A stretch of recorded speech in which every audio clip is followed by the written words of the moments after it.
It's a blockbuster fraud case. Elizabeth Holmes is set to appear in court tomorrow. If you're curious how some complete strangers are splitting the bill, well, I have some bad news for you. Venmo is ending their public social fee. Candidates across the country are vying for seats in state houses and city halls like the one right behind me. Early this week, JetBlue did something remarkable. It made a $3.6 billion all-cash bid to buy Spirit Airlines, and that's not the bold part.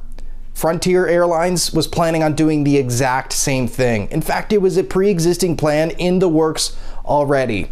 Regardless, this whole ordeal has antitrust officials concerned. Here's why.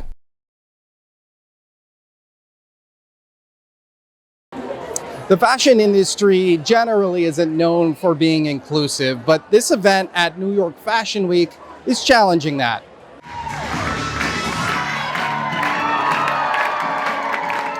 For those in wheelchairs, missing limbs, or have developmental disabilities, putting their pants on one leg at a time is easier said than done. Clothing options have largely been made for the able-bodied person, yet the disabled population is the largest minority group in the United States and around the world. That's spurring growth in a relatively new niche of the fashion industry. It's called adaptive fashion. A New York Fashion Week event put on by the group Runway of Dreams showcased the work of some large brands who moved further into this space with products like snap-on shirts and zip-up shoes. Those include Steve Madden, Target, and Kohl's. We're here to provide solutions and really create and bring attention to what we see as a really underserved consumer and hope that we can do our part in a really significant way. The event showcased blossoming clothing options for those facing physical challenges in a way that improves confidence and quality of life at the same time. It's very important that individuals like myself get an opportunity to showcase our abilities and showcase that we're a part of fashion just like anyone else. Inclusivity also means more work for the models representing this space that have been largely ignored by the industry. People with disabilities can have jobs as models, and it's just an honor. I get emotional just talking about it. Reporting from New York Fashion Week, I'm Andy Hirschfeld. Day 2 of Goldman Sachs' Small Business Summit in Washington, D.C. Today, it's at Nationals Park. We spoke to a handful of small business owners as well as lawmakers about the issues impacting this community. The small business economy is growing. The people at this event know it. Entrepreneurs from coast to coast met with lawmakers from across the political spectrum. Inflation is top of mind for small business owners in Utah. So our raw material costs are up over 40%. Obviously, that's a huge impact. I'm not able to increase my prices as quickly as our vendors have. Pennsylvania. Some of the costs have gone up, but we manage it, and because it's happening to everybody, I think everybody's understanding. And Maryland. Cost of goods are going up, which just increases how much money we need to spend as a small business. So it's definitely affecting our bottom line. When it comes to politics, lawmakers either play the blame game. Well, unfortunately, inflation is being caused by Washington.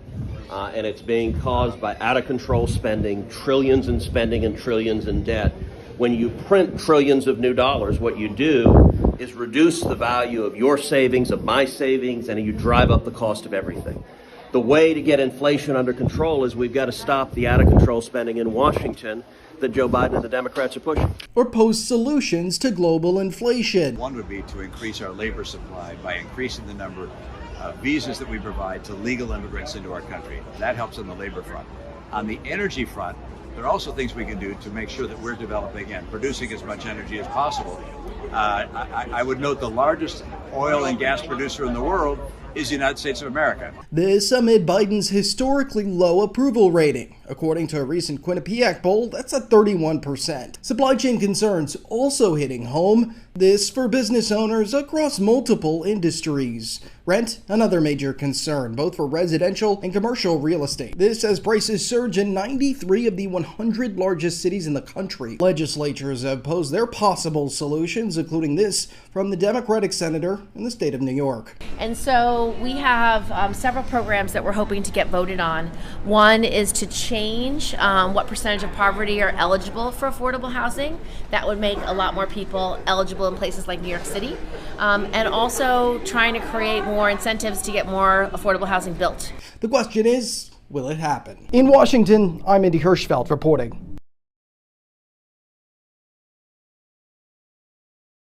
Business reporter Andy Hirschfeld joining us now. Andy, this month's report is both a positive and a negative reflection of the economy. That's right. Starting with the basics here, the U.S. economy added 263,000 non-farm payrolls. That's shy of what economists expected. In fact, Dow Jones forecasted 275,000 jobs. Now, this suggests a few things, and one of which is there is some growth in the job market, but a lot of people are still being left behind. Let's take a look at the specifics. The unemployment rate declined by 0.2%. This despite the growing trend of layoffs, especially in the tech sector. Just this morning, we told you that Peloton laid off about 12% of its workforce. Here's where things are not so great. It's labor force participation. That rate actually declined. 57,000 people left the workforce. Most of the gains were also in the leisure and hospitality sector. That industry added 83,000. That's still far below pre-pandemic levels, and that's largely because wages in that industry are still considered the lowest in the U.S. economy. This is despite some company-by-company wage hikes, but across the board, even those haven't kept up with cost of living increases in just about every major city in the United States. Healthcare came in second, adding 60,000 jobs. The job gains and lower unemployment could have a further impact on interest rates as well. The Fed has already planned aggressive hikes. That means higher rates for your mortgage and credit card payments could be on the way as well. And most financial institutions actually peg their interest rates to that of the Federal Reserve. Back to you. 2,977. That's the amount of people that lost their lives on September 11th, 2001. A pivotal moment in American history. It ushered in an era of division. The event fundamentally changed our foreign policy, the way we do business, and most importantly, how we treat each other. I want to start with this organized crime issue that you're dealing with in San Francisco, which is where you represent. You introduced some legislation, bipartisan legislation, to take this issue on, and you just put additional pressure on the FBI. What does this look like? Look, we're seeing across America. You're forecasting some pretty massive growth in the Asia-Pacific region in terms of production as well. Can you tell us what you're seeing? We have a lot to get to today. Of course, we're looking at case numbers over the weekend. On Sunday alone, we saw 85,000 new cases, but that's actually a trend downward of about 8,000 from the week prior. With 57% of the U.S. population vaccinated, do you see this continuing, or have we reached a plateau? Before we get to the issues, I want to talk about the political reality here. You are running for the Democratic nomination in one of the most conservative districts in the United States. During the last election cycle, you didn't elect a Democrat, you didn't elect a moderate Republican, and arguably you didn't elect a far-right conservative. You elected a conspiracy theorist, that being Marjorie Taylor Greene. With that being said, voters knew what they were getting. Why is this time going to be any different?